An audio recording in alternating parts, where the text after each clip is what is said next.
My name is Clara Bennett, and I'm 22 years old. I still remember the night my father looked me straight in the eyes and destroyed my future with 7 words.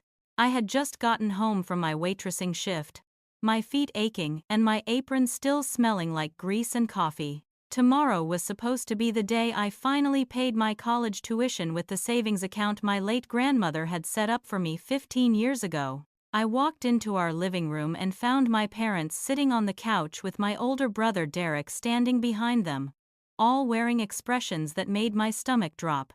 My father cleared his throat and said we needed to talk about my college fund. Then he said it. We used your savings on someone more worthy. Before we dive into what happened next, let me ask you something. Where are you watching this from? Drop your location in the comments, because I love hearing from people all over the world. If this story resonates with you, or if you've ever felt undervalued by the people who should love you most, please hit that like button and subscribe to the channel. Trust me, what happened after my father said those words will shock you, and you won't want to miss a single moment of how karma came for my family. Now let's get into it. The words hung in the air like poison gas, and for a moment I couldn't breathe. My mind went completely blank, unable to process what I had just heard. I asked my father to repeat himself, because surely I had misheard him. Surely he didn't just say what I thought he said. My mother Patricia looked away from me, her eyes fixed on a spot on the carpet, unable to meet my gaze. That's when I knew. That's when the first wave of panic started climbing up my throat. My brother Derek shifted his weight from one foot to the other, and I caught the smirk playing at the corner of his mouth. He was 25 years old and still living off my parents, but somehow he always managed to look smug about it. My father Richard leaned back in his chair with the kind of calm that comes from knowing you hold all the power. He explained in a measured voice that Derek needed money for a business opportunity. They had withdrawn all $43,000 from my college fund 3 months ago. 3 months. They had known for 3 months that they were stealing my future and hadn't said a word. Richard went on to explain that Derek had invested the money in his friend's startup company, some kind of app that was supposed to revolutionize something or other. I wasn't really listening to the details because my ears were ringing. Richard justified the theft by saying Derek had real potential while I was just a waitress. Those were his exact words, just a waitress. My mother Patricia finally spoke up, her voice weak and trembling, saying that Derek had promised to pay it back with interest, so really it was like an investment for me too. I found my voice and started asking questions even though part of me didn't want to know the answers. Why didn't they ask my permission?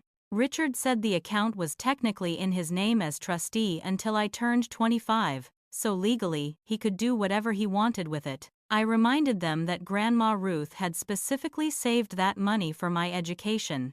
She had put away a little bit every month for 15 years, choosing to skip vacations and luxuries so I could have opportunities she never had. Richard's face hardened and he said coldly that Grandma Ruth was dead and he made the decisions now. Derek actually laughed at that point, a sharp bark of amusement, and said I should be happy to help family. Happy?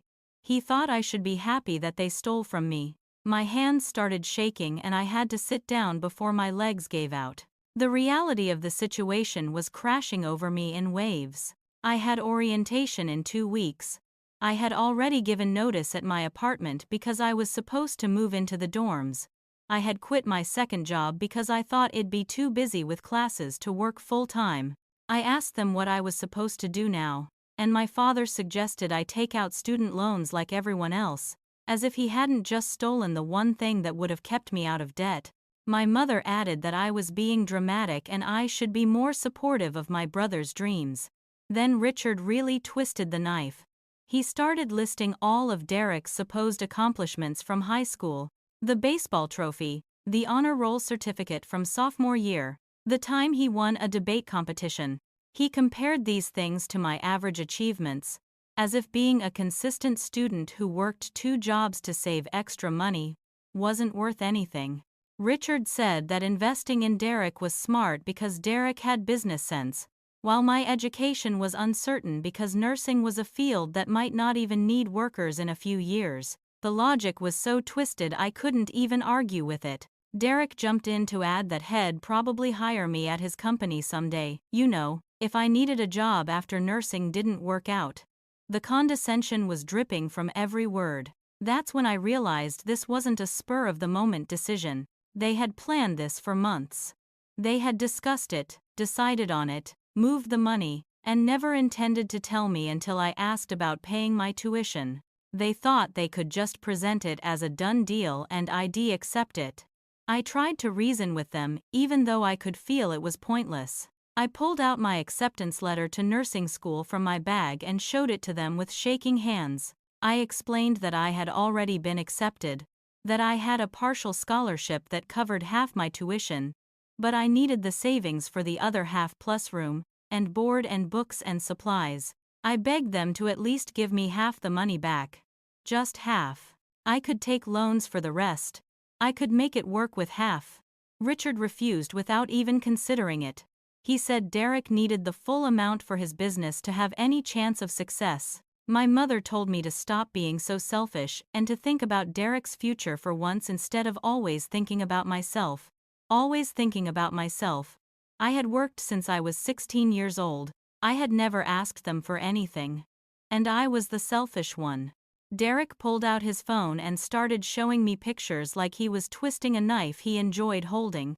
There was his brand new car, a sleek silver sedan that must have cost $30,000 at least. He scrolled to show me his luxury apartment downtown with floor-to-ceiling windows and a balcony overlooking the city. He bragged about the 2 vacations he had taken in the past month, one to Miami and one to Los Angeles. As I looked at these pictures, a horrible realization crept over me. The business might not even be real. This might all be a con that Derek was running and my parents were too blind to see it. Or worse, they knew and didn't care as long as their golden child was happy. Derek looked me right in the eyes and told me I was just jealous of his success. Success. Success built on stealing from his sister. Then the 3 of them ganged up on me like wolves circling wounded prey. Richard accused me of always being entitled, of thinking the world owed me something. Patricia started bringing up how much money they had spent raising me. As if children ask to be born. As if feeding and clothing your child is some kind of favor they should be grateful for. They listed everything they had ever bought me. The prom dress I wore 6 years ago. The laptop they got me for high school graduation. The car they helped me buy that I had been making payments on myself for 3 years. They tallied it all up like I was in debt to them for the crime of being their daughter. Derek said, if I truly loved the family, I would be happy to sacrifice for his opportunity. Patricia nodded along with tears in her eyes, saying, this was what families did for each other. I told them I was going to call the police. It was a desperate threat, but I meant it. Richard actually laughed, a sound completely void of humor, and pulled out a folder from beside the couch. He had been prepared for this. He showed me legal documents proving his trusteeship of the account. He revealed that he had already had a lawyer review everything to make sure he couldn't be charged with theft. Every move had been calculated. Every base had been covered. They had planned this like a heist. My own family had plotted to rob me and made sure they could get away with it. When I looked at those documents with my grandmother's signature and my father's name and all the legal language I didn't understand, something inside me broke. My mother started crying those manipulative tears she was so good at producing on command. She said I was threatening them. That I was the one tearing this family apart. Richard added that if I pursued this legally, I would destroy our family's reputation in the community. People would talk. People would judge.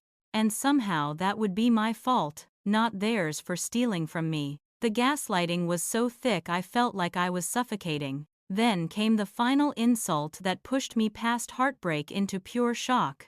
Richard told me I had exactly 1 week to move out.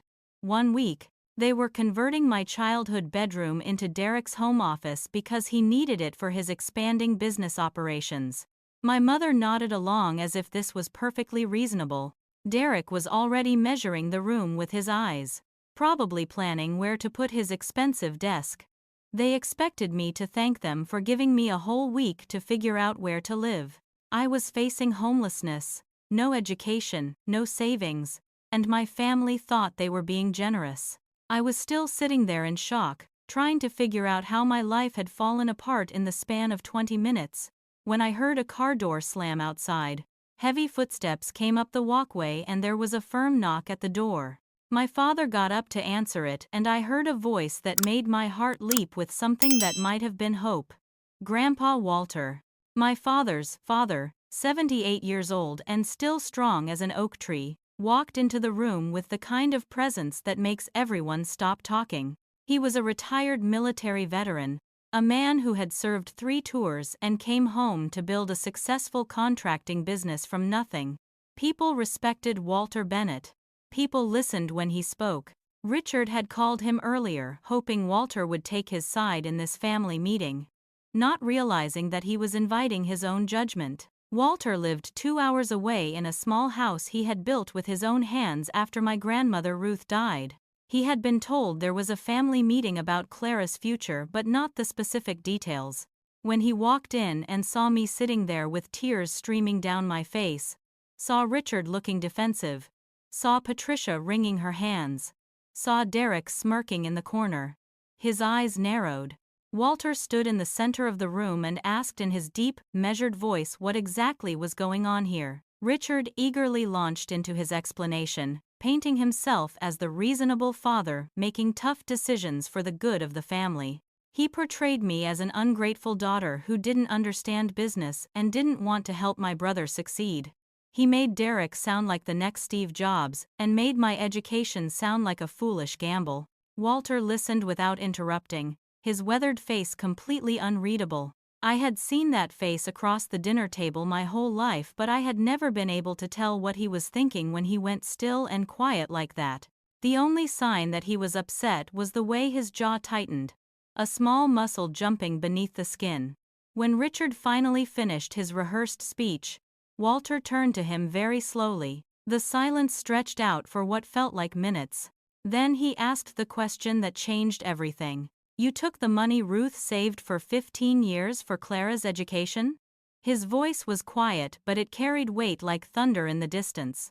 Richard confidently said yes and started to explain his reasoning all over again, but Walter held up one hand and Richard stopped talking. Walter's next question was directed at Derek. "And you gave it to Derek for what exactly?" Derek jumped in eagerly to describe his revolutionary app idea. Something about connecting local businesses with consumers through AI integration and social media optimization. It was buzzword soup that meant nothing. Walter started asking specific questions and I watched Derek's confidence crumble like wet sand. "What's the name of the business? Who are the other investors? Do you have a registered LLC? What's your business model?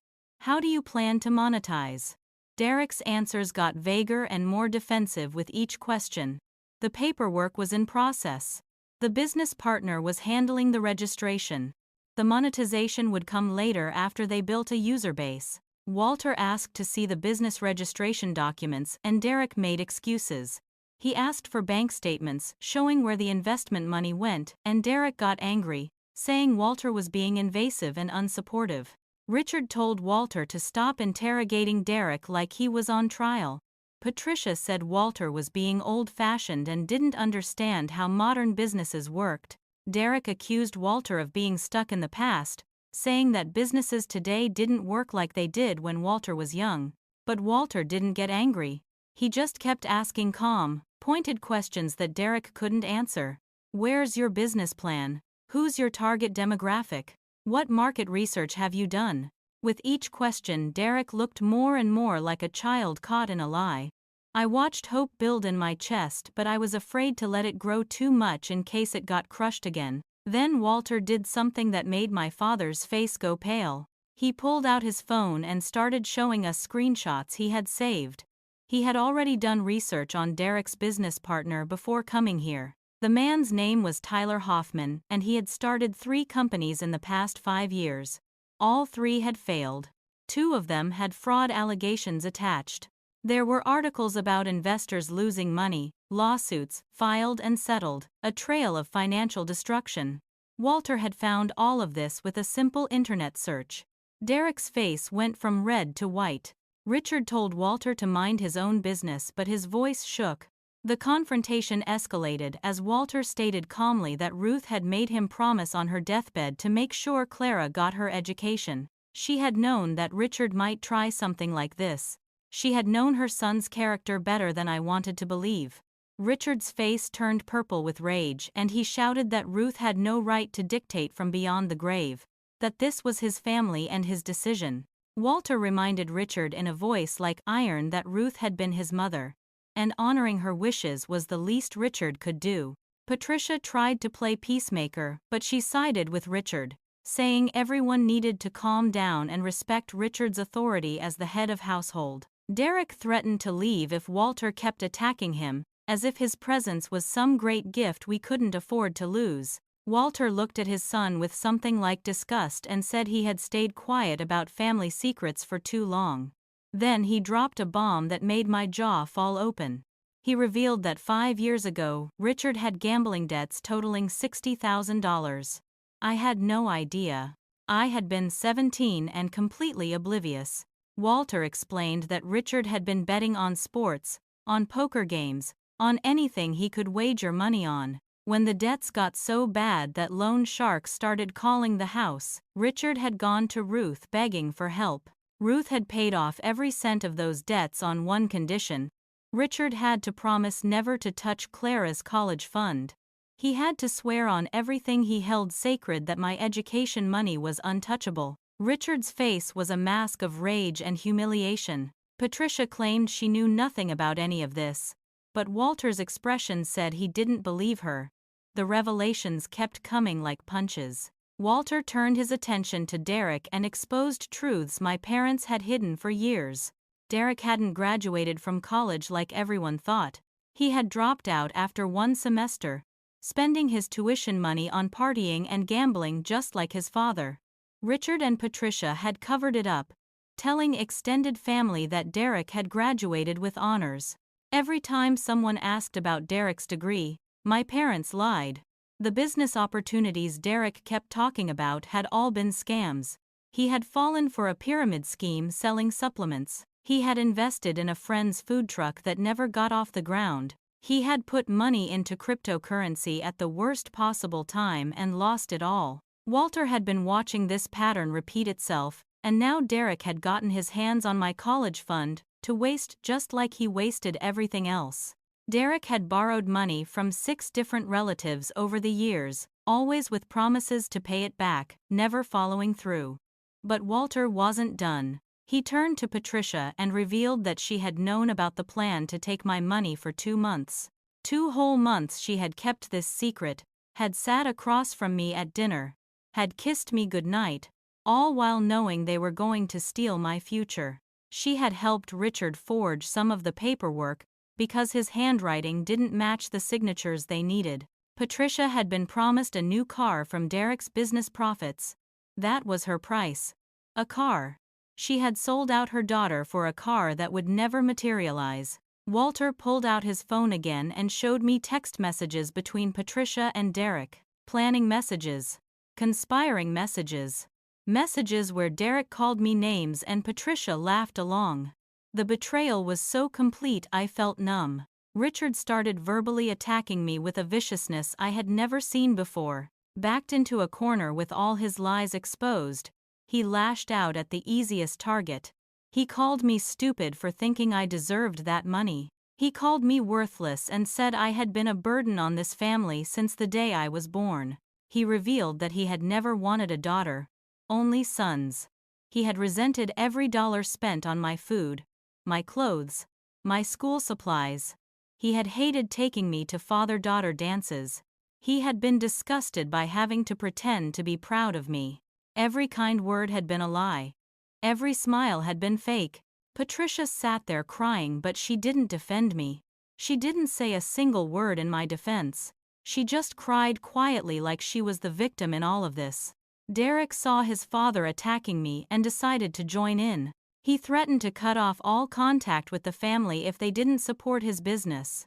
He said I was tearing the family apart with my selfishness. He accused Walter of favoritism, of always liking me better than him. Then Derek revealed the truth that hurt worse than anything else. He admitted that he had already spent most of the money. The business had barely received any of my savings. It had gone to his car, his apartment, his vacations, his gambling debts, his lifestyle. Out of $43,000, the supposed business investment had received maybe $5,000. The rest had been burned through in 3 months of Derek living like a rich man. I asked him directly through my tears how much money was actually left. Derek shrugged like it didn't matter and said about $8,000.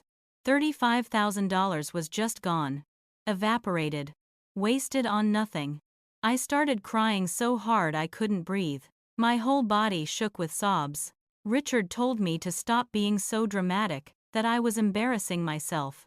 That's when something in me finally broke past fear and shock into pure rage. Walter stood up, all 6 feet 2 inches of him, and told Richard he was ashamed to call him his son. He told Derek he was a spoiled failure who had wasted every opportunity ever given to him.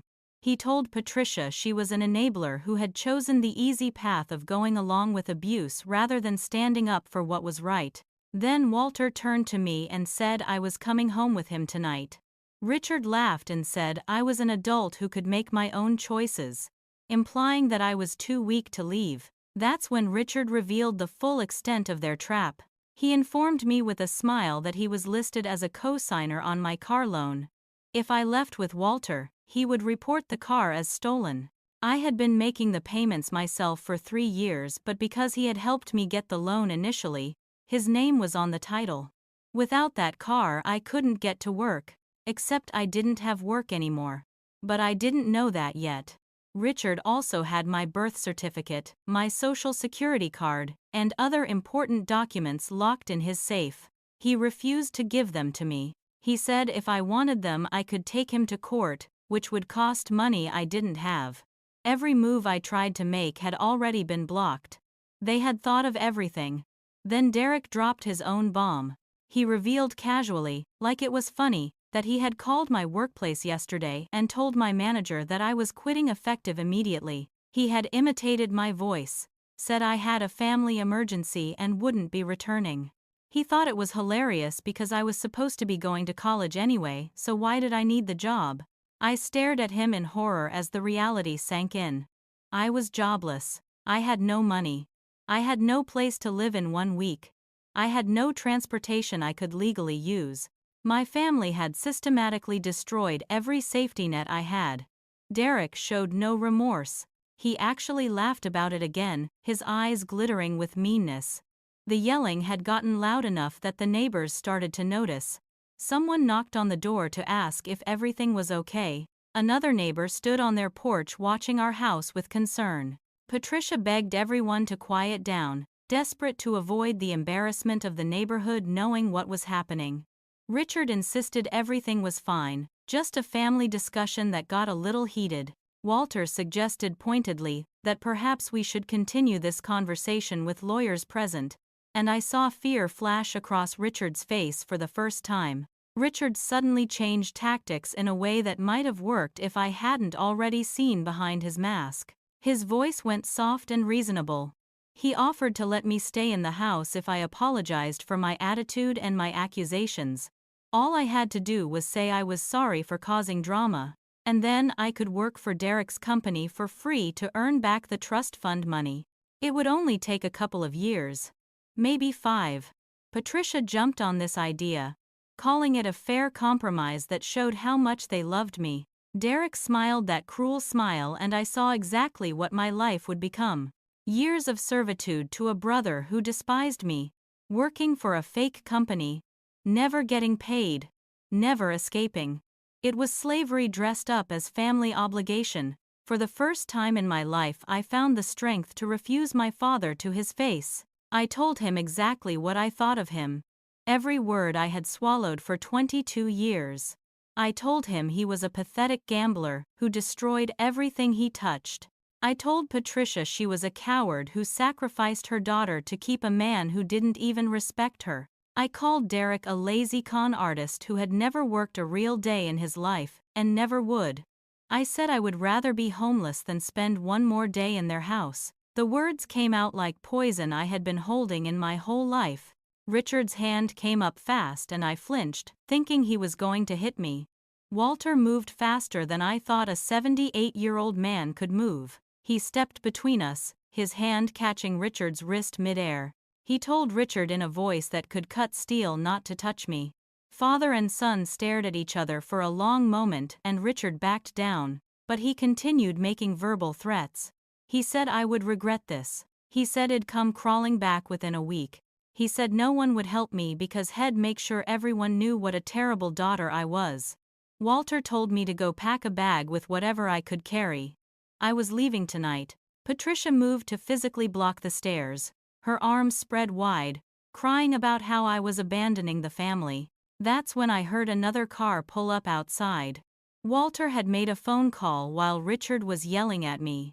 Within 20 minutes, a woman I barely recognized walked through the door. It was my Aunt Diane, Richard's younger sister. I had only met her a handful of times because she and Richard had been estranged for 8 years.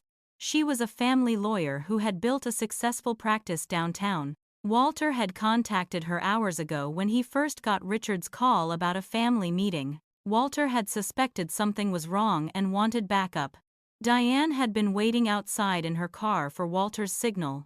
Diane walked in carrying a briefcase and wearing an expression that made Richard go pale. She announced that she had been building a case all evening. She had recorded the entire conversation from outside the house where she had been parked. In our state, it was legal to record conversations you were part of or that occurred in public areas.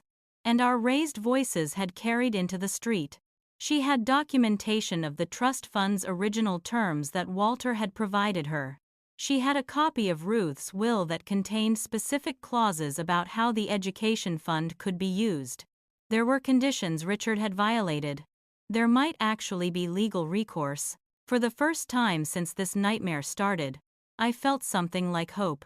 Diane opened her briefcase and pulled out documents that she spread across the coffee table like evidence at a trial. She explained in her calm, professional voice that while Richard had been named trustee of the fund, Ruth's will had very specific conditions. The money could only be used for Clara's education, for Clara's medical emergencies, or with Clara's written consent. Richard had violated the terms of the trust by using it for Derek's business without my permission.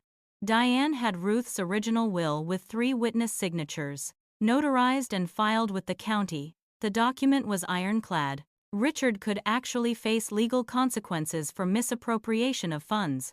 The word hung in the air. Misappropriation. It was a nice legal term for theft. Richard insisted his lawyer had told him everything was legal. Diane asked for the lawyer's name with a knowing smile. Richard provided it, and Diane actually laughed out loud. She knew the lawyer. Everyone in the legal community knew him. He had been disbarred 6 months ago for ethics violations and fraud. Richard had paid a man who wasn't legally allowed to practice law, a man who had told Richard exactly what he wanted to hear in exchange for money. The legal advice Richard had relied on was worthless. Every document that lawyer had reviewed was suspect. Richard's face went from pale to gray. Derek's panic was visible now. He realized that if the money had to be returned, he was in serious trouble because he couldn't pay it back. The car, the apartment, the vacations, it was all gone. There was no business to show for it. No assets to liquidate. Derek admitted in a shaking voice that he had also spent some of the money on gambling. He had been so sure he could win big and pay everything back with profit. He begged his parents to protect him, to make this go away. Richard and Patricia looked at each other with the dawning realization that their golden child had destroyed them all. Patricia finally broke down completely. The fake tears turned into real sobs as she admitted she had been afraid of Richard and had gone along with everything to keep the peace. She revealed that Richard had threatened to divorce her if she didn't support Derek over me. She had chosen her marriage over her daughter and now she was realizing what that choice had cost. She begged me for forgiveness while simultaneously making excuses. She said she was weak, that she didn't know what else to do, that she thought Derek would actually succeed this time. The apology was hollow, because it came with justifications. Diane pulled out more evidence that made the situation even worse for Richard. She had copies of documents where Richard had forged my signature on permission forms for the bank. The bank had scanned copies that didn't match my actual signature on file. Diane had gotten handwriting samples and had them compared. The forgery was obvious. This elevated the situation from a civil matter to a criminal one. Richard could potentially face jail time for fraud and forgery. The room went completely silent except for Patricia's crying. Richard's desperation turned into rage. He started making threats about destroying my credit, about telling everyone I was a drug addict, about making sure I never got accepted to any college. He said he would ruin my reputation so thoroughly that no one would ever hire me or help me. He had nothing left to lose, so he was going to burn everything down. Walter remained calm and informed Richard that wouldn't be possible. Walter had been recording everything on his phone too. He also had footage from his car's dash camera that had been running outside. Technology wasn't just for young people. Walter had text messages between Richard and Derek that he had gotten from the phone company records. He had been preparing for this confrontation, and he had evidence of everything. Sensing that he was about to face serious legal trouble, Derek made a choice that surprised no one who really knew him. He turned on Richard completely. He claimed that taking the money had been entirely Richard's idea. Derek said he had wanted to refuse, but Richard had insisted, had pressured him, had made him feel like he had no choice. Derek pulled out text messages showing Richard pushing the business idea, encouraging Derek to think big, promising that the money was available. Father and son started blaming each other, their alliance crumbling as they each tried to save themselves. It would have been satisfying if it wasn't so pathetic. While this was happening, neighbors had been calling other family members. News travels fast in small communities, especially scandalous news. My maternal grandmother called Patricia's cell phone demanding to know what was happening because she had heard from a neighbor that police might be coming. Other relatives started calling or showing up at the door. Richard and Patricia's carefully constructed image of the perfect family was crumbling in real time. Everyone was going to know. The thought of the public shame seemed to hurt Patricia almost as much as the legal consequences hurt Richard. Walter reached into his jacket pocket and pulled out an envelope. Inside was a cashier's check made out to me for $43,000. He had been carrying it with him the entire time. He told me he was giving it to me tonight for my education. He had been planning for this possibility ever since Ruth died. He had known his son's character. He had been saving money and preparing for the day when he might need to step in and honor his late wife's wishes himself. Richard was so stunned he couldn't even speak. I started crying again, but these were different tears. Walter laid out the conditions clearly. I had to cut all contact with Richard, Patricia, and Derek. No phone calls, no emails, no messages, no visits. I had to finish my education and honor the sacrifice Ruth had made by saving that money. I was never to give them money or help them financially, no matter what sob story they told me. Walter would be my emergency contact and my family now. Through my tears, I agreed to everything. I would have agreed to anything to escape that house. Richard lunged forward, trying to grab the check out of Walter's hand. He was so desperate and so stupid that he actually tried to physically fight his 78-year-old father. There was a brief scuffle where Walter pushed Richard away with surprising strength. Diane pulled out her phone and called the police, stating clearly that there was a domestic disturbance and potential assault. Richard realized what he had done and tried to backtrack, but it was too late. Patricia sobbed that everything was falling apart and it was all my fault somehow. The mental gymnastics required to make me the villain in this story were truly impressive. Derek made one final play for money. He got down on his knees in front of me with fake tears in his eyes and said he was sorry. He claimed he had learned his lesson and would never betray me again. Then he asked if I could give him just $10,000 to pay off some debts. Just $10,000 and he'd leave me alone forever. When I said no, when I refused to give him a single cent, his mask dropped completely. The fake tears dried up instantly, and he told me he had never loved me. He said I had always been the inferior sibling, the one with no potential, the one who didn't matter. He revealed he had resented me our entire lives because our parents had to waste resources on me instead of investing everything in him. The honesty was brutal, but at least it was honest. We heard sirens in the distance getting closer. The police were actually coming. Diane had presented them with enough evidence of fraud that they were taking it seriously. Richard started panicking, trying to hide documents, trying to get his story straight. Patricia had what looked like a genuine breakdown, hyperventilating and crying that she couldn't handle this. Derek tried to walk out the back door, but Walter blocked his path and told him running would only make things worse. The neighbors were all outside now, watching the police cars pull up, watching the family spectacle unfold. Everything Richard and Patricia had tried to hide was being exposed under flashing red and blue lights. Officers came to the door, and Diane met them with her lawyer credentials and a folder full of evidence. She presented documentation of the forged signatures, the violation of trust terms, the text messages, proving conspiracy. Richard was taken for questioning. He shouted threats at me as the officers walked him to the car, saying I had destroyed this family, that I would pay for this betrayal.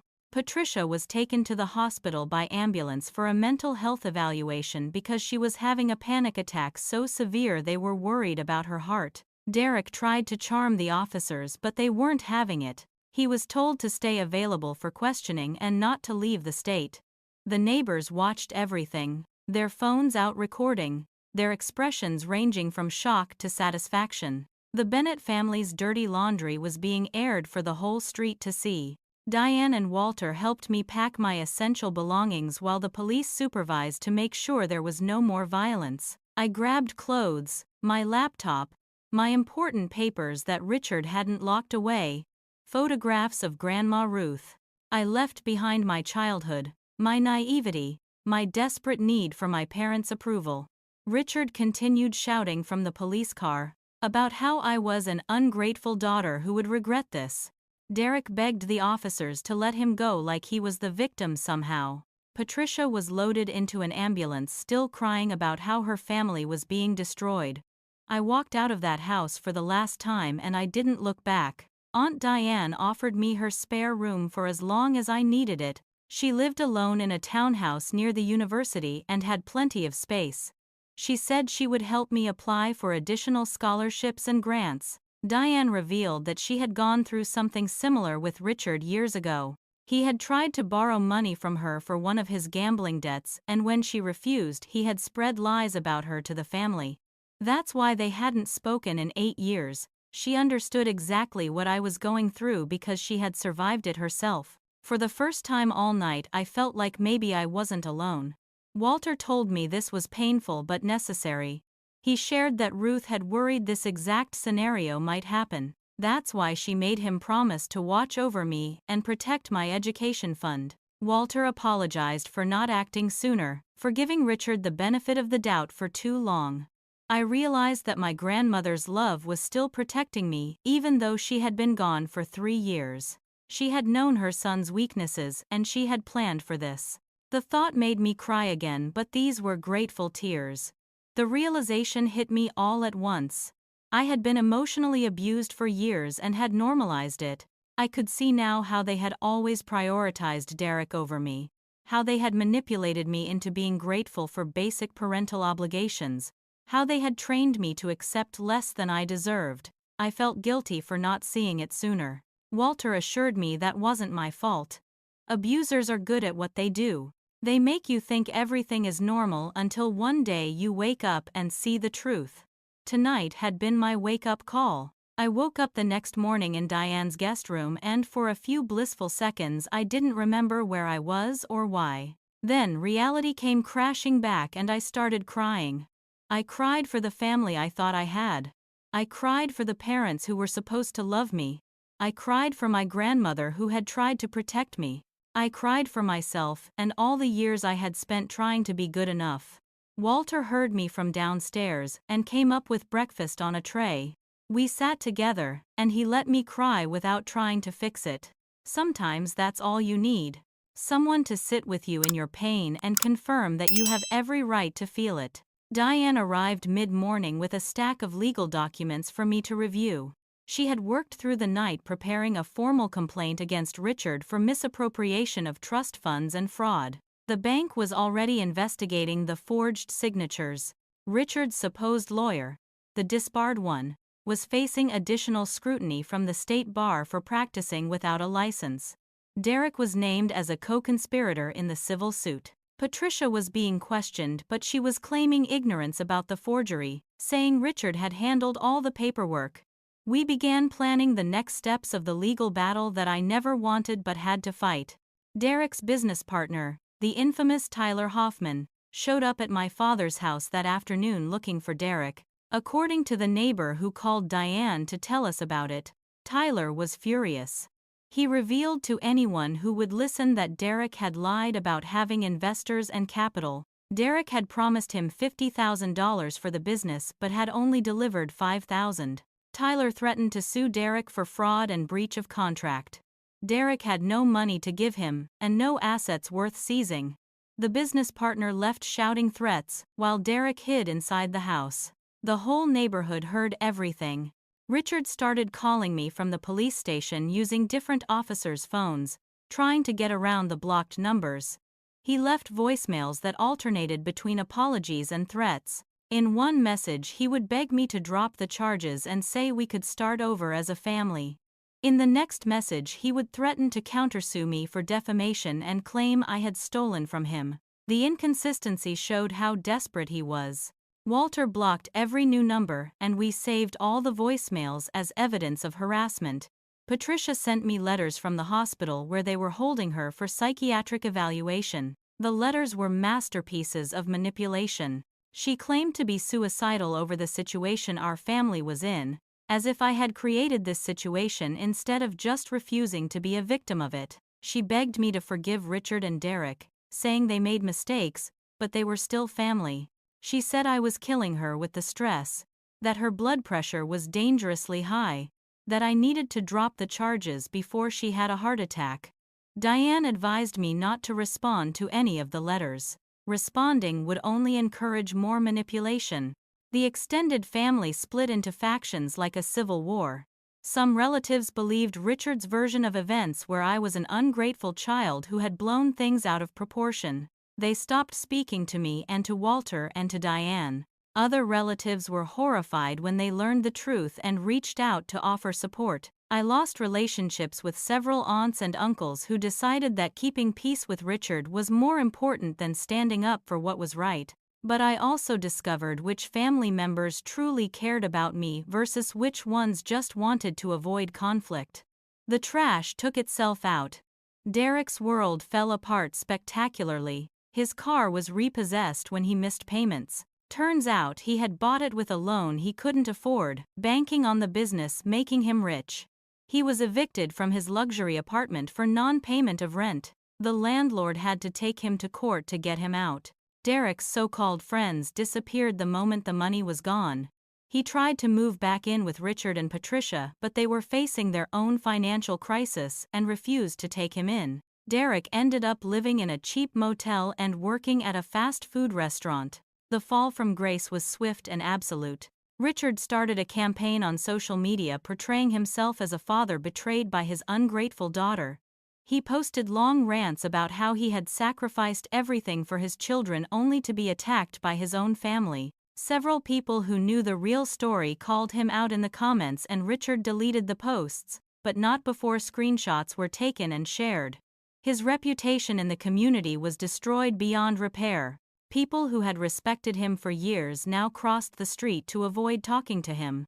Derek also took to social media, claiming that I had destroyed the family because I was greedy and jealous. He posted that I had always been the problem child and now I was trying to send our father to jail. He portrayed himself as a victim of a vindictive sister. Several people who knew the truth, including a few of Derek's former friends, commented with facts about Derek's history of scamming people and borrowing money he never repaid. Derek's online reputation was demolished and he eventually deleted all his social media accounts out of embarrassment. Meanwhile, I was working on rebuilding my life. I enrolled in nursing school and submitted my tuition payment using Walter's check. I applied for every scholarship I could find and received 3 additional awards based on my grades and my essay about overcoming adversity. Diane helped me create a strict budget to make the money last through all 4 years. I found a part-time job at a hospital, working as a unit clerk, getting my foot in the door and gaining experience. Slowly, piece by piece, I was building the future my grandmother had dreamed of for me. Walter insisted I see a therapist to process everything that had happened. I was diagnosed with complex PTSD from years of emotional abuse and manipulation. The therapist helped me understand that the dysfunction in my family wasn't normal and wasn't my fault. I started to recognize the patterns of how they had controlled me, how they had made me doubt myself, how they had trained me to accept mistreatment as love. Therapy was hard, but it was healing. I was learning to set boundaries and to believe I deserved better. One evening, Walter had a minor heart incident, probably from all the stress of the past few months. I rushed to the hospital, terrified that I was going to lose the one person who had truly stood up for me. The doctors said it was a warning sign, that he needed to reduce stress and take better care of himself. Walter recovered, but the scare brought us even closer together. I realized how precious our time was and how much I had taken for granted. I committed to making both Ruth and Walter proud of me, to being the woman they believed I could be. 6 months passed and my life looked nothing like it had on that terrible night. I was thriving in nursing school. Genuinely thriving in a way I never had before. I made the dean's list my first semester, with a 3.9 grade point average. I lived in a small but clean apartment near Diane's townhouse, a place that was mine and safe and full of light. I worked part-time at the hospital, gaining hands-on experience that made my classes come alive. I had built a chosen family with Walter, Diane, and new friends from school who treated me with respect and kindness. I was learning what healthy relationships felt like. Richard faced civil penalties for the trust fund violations and was ordered to pay restitution, though he claimed he had no money to pay. His reputation in the community never recovered. He lost his job when his employer learned about the fraud charges. He and Patricia had to downsize from their house to a small apartment across town. Patricia stayed with him despite everything, still choosing her marriage over doing what was right. Some people never change. Derek's consequences were severe and ongoing. He worked at a minimum wage job and was bitter about it, blaming everyone but himself for his situation. He tried to start several other business ventures that failed before they even got off the ground. He was in significant debt to various creditors and facing lawsuits from people he had scammed. His life became a cycle of barely scraping by and resenting those of us who had moved forward. He continued to spiral downward because he refused to take responsibility for his choices. Patricia made her choice to stay with Richard and to continue enabling Derek's behavior. She occasionally sent me cards on holidays that I didn't open. Diane screened my mail and threw them away. Patricia told relatives that I had abandoned the family and turned everyone against them. She refused to acknowledge her role in the abuse. I had to accept that I would never have a real mother, that the woman who gave birth to me was not capable of putting her child's well-being first. It was a grief I would carry, but it no longer controlled me. I ran into Derek one day at a grocery store near campus. I was shopping for the week and turned a corner to find him standing there looking at steaks he couldn't afford. He saw me and immediately approached with that manipulative smile I knew so well. He tried to guilt me into giving him money, saying he was family and family helped each other. I looked at him calmly and said no. Just no. No explanation. No justification. Just a simple refusal. Derek's face turned red and he started following me through the store, causing a scene. He called me names and said I owed him. Security had to escort him out of the building. I finished my shopping with shaking hands, but I had stood my ground. I sat with Walter on his porch one evening watching the sunset and asked him if I had done the right thing. The guilt still crept in sometimes, the voice in my head that had been trained to put everyone else first. Walter shared stories about Ruth and her incredible strength. He told me about how she had grown up poor and worked her whole life to give her children opportunities. He explained that protecting myself wasn't selfish, it was survival. He said some people will never change no matter how many chances you give them, and knowing when to walk away is wisdom, not cruelty. His words helped quiet the guilt. A year after that terrible night, I received a prestigious scholarship for outstanding nursing students who had overcome adversity. The scholarship came with an invitation to speak at an event about my journey. I shared my story anonymously to protect my privacy, and when I finished, several young women approached me with tears in their eyes. They told me their own stories of family betrayal and emotional abuse. They said hearing my story made them feel less alone. I realized that my pain had purpose. I could use what I had been through to help others recognize abuse and find the strength to escape it. I started dating someone I met through a study group. His name was Marcus, and he treated me with a gentleness and respect that felt foreign at first. I had to learn that kindness wasn't manipulation. I had to train myself to recognize red flags and trust my instincts. Marcus was patient with me as I learned how to be in a healthy relationship. I made friends at school who supported me and celebrated my successes without jealousy. I volunteered at a center for domestic violence survivors and used my story to help others. I was building the life I deserved one day at a time. Walter attended my nursing school pinning ceremony and I saw tears in his eyes. He told me Ruth would be so incredibly proud of the woman I had become. Then he gave me a letter that Ruth had written before she died. My hands shook as I opened it. In the letter, Ruth wrote that she knew Richard had weaknesses and might try to take my college money. She had set up the trust with conditions specifically to protect me. She predicted that I would face betrayal, but she believed I was strong enough to survive it. Her final words were these: "You are worthy, Clara. You are worthy of love, of respect, of every good thing life has to offer. Never let anyone convince you otherwise." I cried reading her words and felt her love surrounding me like a shield.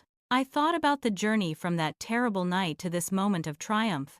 I realized that losing my family's stolen money had actually saved me from a lifetime of their toxicity. If they hadn't shown their true colors so dramatically, I might have spent decades trying to earn love from people incapable of giving it. I learned that I was stronger than I ever knew. I discovered that family isn't always blood. That sometimes the people who love you most are the ones who choose you. I understood that my worth wasn't determined by my parents' opinion of me. The lessons I learned were hard-won but invaluable. I learned that worthiness is inherent, not earned. You don't have to prove you deserve basic human decency. I discovered that setting boundaries is an act of self-love and self-preservation. People who truly care about you will respect your boundaries. I came to understand that forgiveness doesn't mean reconciliation. You can release anger without allowing toxic people back into your life. I realized my value isn't measured by my family's opinion, and their inability to love me properly says everything about them and nothing about me. Most importantly, I learned that I was finally free. I visited Ruth's grave with Walter on the anniversary of that terrible night. I told my grandmother about nursing school, about the dean's list, about the scholarship, about the life I was building. I thanked her for having the foresight to protect me even after she was gone. I placed fresh flowers on her headstone and whispered, "I made it, Grandma. I really made it." Walter stood beside me holding my hand, and we walked away together toward my future, leaving the past behind where it belonged. If you're listening to this, and you've ever felt unseen or undervalued by your family, I want you to hear this clearly. Your worth is not determined by people who refuse to see your value. You are not responsible for other people's dysfunction. Setting boundaries with toxic people, even family, is not cruel. It's necessary. You deserve to be treated with respect and dignity and kindness. You deserve people in your life who celebrate your successes instead of tearing you down. You are worthy of love and opportunity and every good thing. Not because you earned it or proved yourself, but simply because you exist. The difference between being worthy and being valued is this: worthiness is inherent, but some people will never value you no matter how worthy you are. And that's okay. Their blindness doesn't diminish your light. Walk away from people who make you feel small. Find your Walter, your Diane, your chosen family who sees you clearly and loves you anyway. Build the life you deserve one brave choice at a time. You are worthy. You always were. Don't let anyone convince you otherwise. Now I want to hear from you. Have you ever had to cut off toxic family members to protect yourself? How did you find the strength to walk away? Drop your story in the comments, because I know there are others out there who need to hear they're not alone. If this story resonated with you, please hit that like button and subscribe to this channel. Share this video with someone who needs to hear this message. Thank you so much for listening to my story. I'm sending strength to anyone out there fighting their own battles with family betrayal. You've got this. You're stronger than you know. And remember, the family you choose can be more powerful than the family you were born into. Take care of yourselves out there.